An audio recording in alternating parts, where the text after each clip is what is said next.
Hi everyone, I'm back, Mrs. Theo Joyce, and welcome to my channel, Pinay Life in London.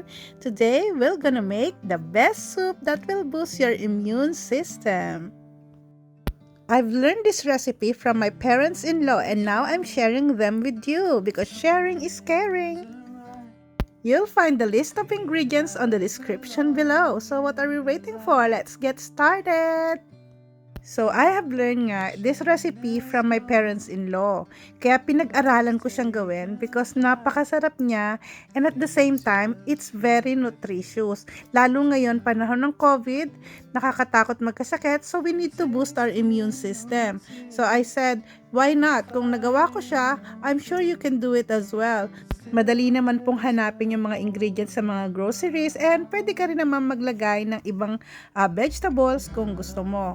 So, ito na nga, papakita ko sa inyo bakit hindi sila nawawalan nitong soup na to.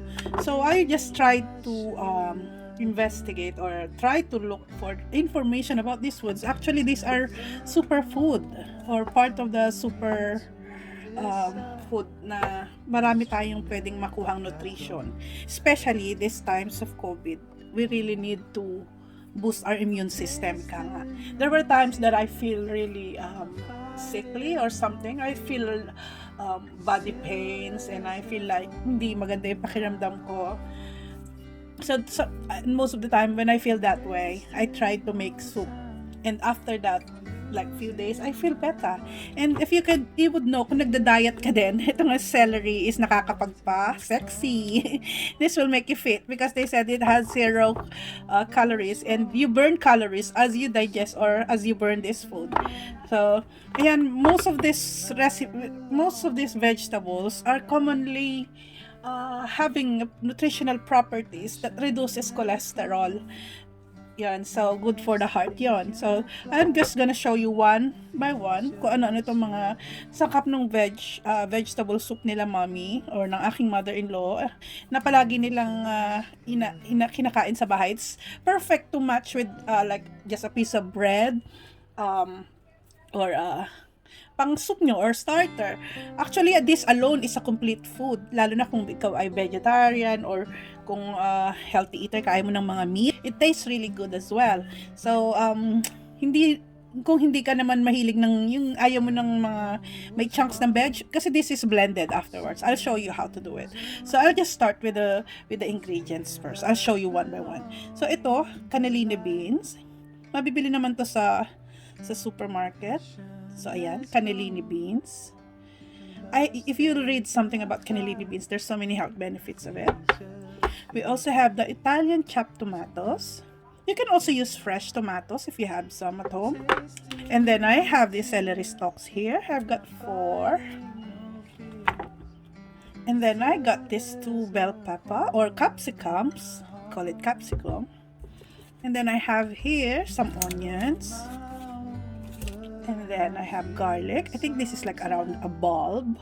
Kasi frozen to, so icy pa siya. So this is just like a bulb of garlic. We have pepper. You can also add a white pepper or a paprika if you want. And then we use a little bit of salt. So yan, I still endorse this salt because it's 50% less sodium. So it's healthier. And then optional again, if you want to use some vegetable cube, kasi sila mommy naglalagay sila nito for flavor enhancer din. So you can use 2 or 1 according to your preference. So now let's I'm just gonna wash these vegetables and I'll show you how to do it. It's very easy. Hindi siya mahirap gawin. I'll be back. So I checked my cupboard. I found a potato. So pwede na tong isang piraso since cannellini beans, meron naman siyang cannellini beans. So I think one potato as big as this is enough. So ayan, I just shown you. And then I'll keep this potatoes. Kung mas convenient sa inyo na hindi na kayo magbabalat, you can use half of this tin. If there's smaller, you can choose that one because this is quite plenty or bigger. So ito yung ating veg. Na-wash ko na siya. I just wanna show you sa ating celery stalks. So ito yung celery stalks. Sometimes medyo ano siya, 'di ba? May mga strands siyang ganyan. Inaalis ko siya. So ayan. Madali lang naman siya. Binabali ko siya and then ayan. Natatanggal naman ito. So, para mabilis. Actually, you don't need to perfect yung cut kasi nga, i-blender natin siya mamaya. So, ito lang, pinuputol-putol ko lang para mabawasan yung strands na ganyan. Yan. Ayoko kasi yan may ganyan. So, yan. So, ayan. Inaano ko lang siya. Iniisa-isa ko. So, ganyan lang yung ginagawa ko. Hindi ko siya kinakat ng knife kasi hindi mo makuha yung strand. So, it doesn't matter kung hindi pantay-pantay or hindi neat yung pagkakakat mo kasi i-blender natin siya. So, I'll do with the rest. I'll show you more about kung paano yung pagkat dun sa ibang veg. So, ganito lang yung gagawin ko with the rest of the celery. Okay? So, ito na nga, nahugasan na natin yung mga vegetable, nabalatan na, and then I cut these onions and the potato. Ayan, walang definite na cut yan, basta ma-cut mo lang siya ng maayos, and then, ayan, pati yung pepper, at saka yung celery, isasama ko na rin. Hindi importante na perfect yung cut niya, kasi i-blender natin siya mamaya. So, yan. It doesn't matter kung hindi pantay-pantay yung cut dahil i-blender yan. So, as long na makat natin siya, nahugasan yung vegetables, i-boil natin yan eh. So, ilagay na rin natin lahat. So, ganyan lang siya kadali. Ilagay mo lang lahat. Sayang yung, yung bawang. Let's put all these ingredients. So, pina natin yung can natin. So,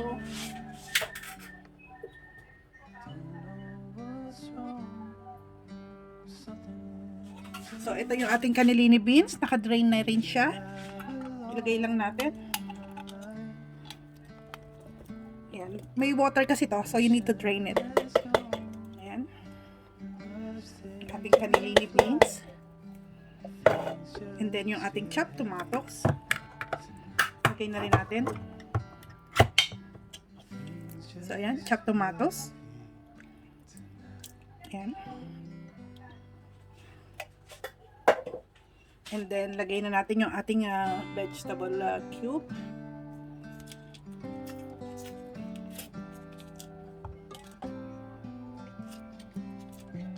Ayan. And then, ang ating freshly ground black pepper.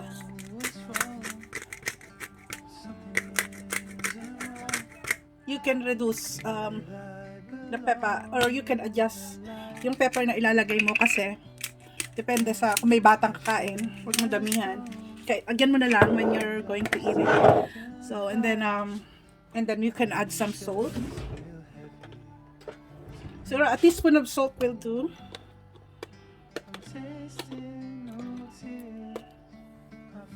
So, ayan.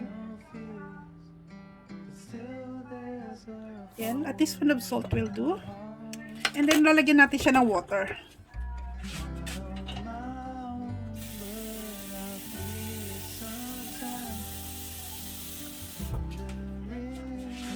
So, ayan. Lagyan natin ng water. Yung water niya is level lang siya nung ating kung gaano karami yung veg mo, level mo lang siya. Huwag masyado rin maraming tubig. Ayan. Kasi madali naman mag-add. So, ayan.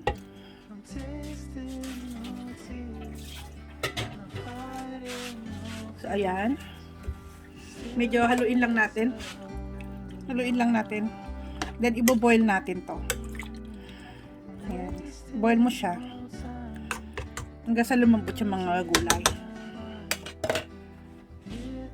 Ito na siya. Nakasalang na siya. Hanggang sa kumulo at lumambot na yung gulay.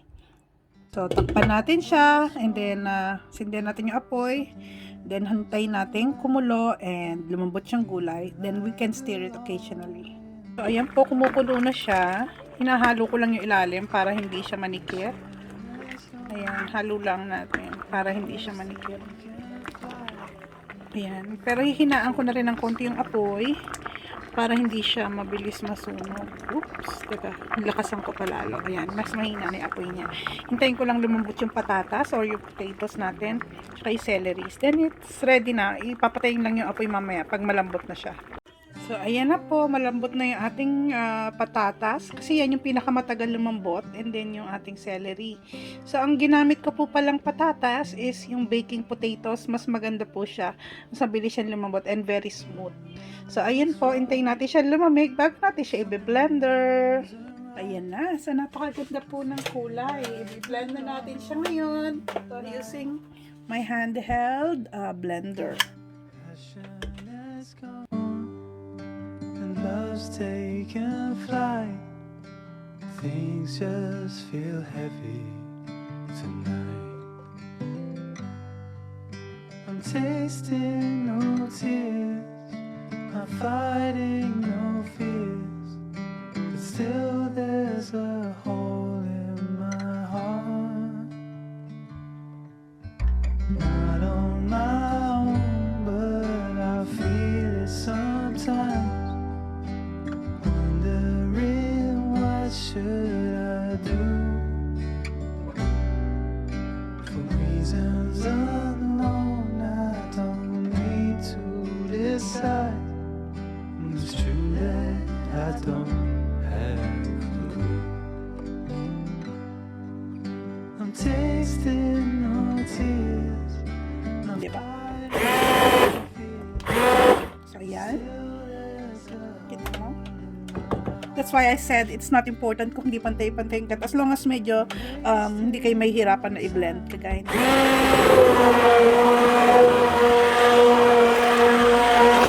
Yan. Okay na yan.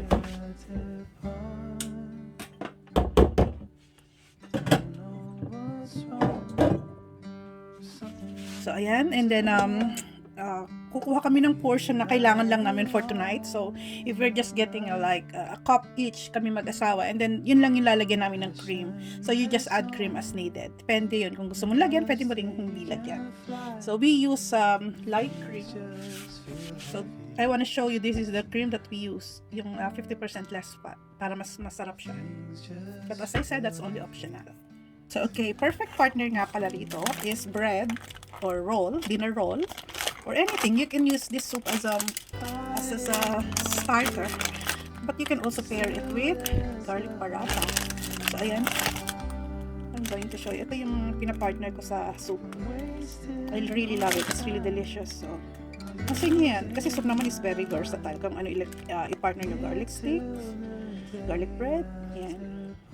So, but for us, this is perfect for this. So, here it is. Ready na ang ating super healthy vegetable soup. I hope you like this video and I hope you'll try it too. So, yun lang po. This is Pinay Life in London. Thanks again for watching. Stay well and safe. Bye! Love's taken flight. Things just feel heavy tonight. Things just feel